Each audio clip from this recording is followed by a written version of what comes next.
చాలా టేస్టీగా సింపుల్ ఇంగ్రీడియంట్స్తో చికెన్ లివర్ ఫ్రై ఎలా తయారు చేసుకోవాలో చూసేద్దాం. చాలా తక్కువ ఇంగ్రీడియంట్స్తో టేస్టీగా ఎలా తయారు చేసుకోవాలో ఈ వీడియోలో అయితే చెప్పబోతున్నానండి.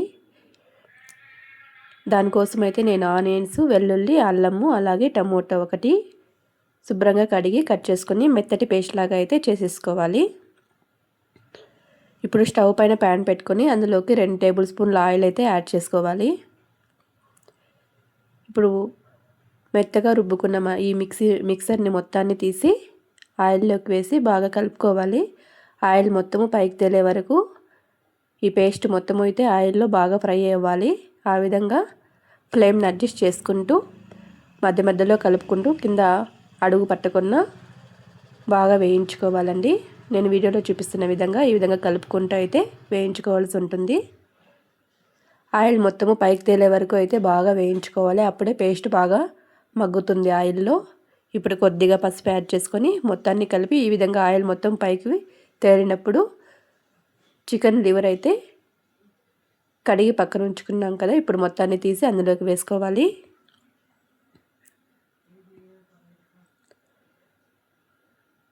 ఈ మసాలా మొత్తము ఆ లివర్ పీసులకు పెట్టే వరకు మెల్లమెల్లగా అయితే కదుపుకోవాలి. లేకుంటే లివరు వేగకుండా ఉన్నప్పుడు విరిగిపోతూ ఉంటుంది. కాబట్టి ఎక్కువ కదుపుకున్నా మెల్లమెల్లగా కదుపుకుంటూ మసాలా మొత్తం అందుకు పట్టే విధంగా చూసుకోవాలి. ఇప్పుడు కొద్దిగా గరం మసాలా యాడ్ చేసుకోవాలి. అలాగే కొద్దిగా ధనియా పౌడరు, కొద్దిగా టేస్ట్కి సరిపడా చిల్లీ పౌడర్ అయితే యాడ్ చేసుకోవాలి.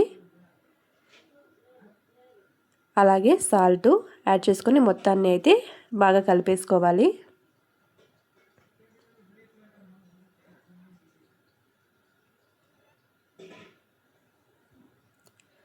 చూస్తున్నారు కదా, కింద అడుగు పట్టేస్తుంది. ఎక్కువగా వాటర్ యాడ్ చేయలేదు కాబట్టి ఈ విధంగా మధ్య మధ్యలో కలుపుకుంటూ అయితే మొత్తాన్ని బాగా ఫ్రై చేసుకుంటే వేడివేడిగా లివర్ ఫ్రై అయితే చాలా టేస్టీగా ఉంటుంది. చపాతీల్లోకి కానీ రైస్లోకి కానీ చాలా బాగుంటుందండి. ఈ స్టేజ్లో మీకు ఇంకా మెత్తగా ఉడకాలి అంటే కొద్దిగా అయితే వాటర్ యాడ్ చేసుకోవాలి. కొద్దిగా వాటర్ యాడ్ చేసుకొని మొత్తాన్ని మెత్తగా ఉడికించుకొని వాటర్ మొత్తము డ్రై అయిపోయే వరకు అయితే ఫ్లేమ్ అడ్జస్ట్ చేసుకుంటూ అయితే వేడి చేసుకోవాలి.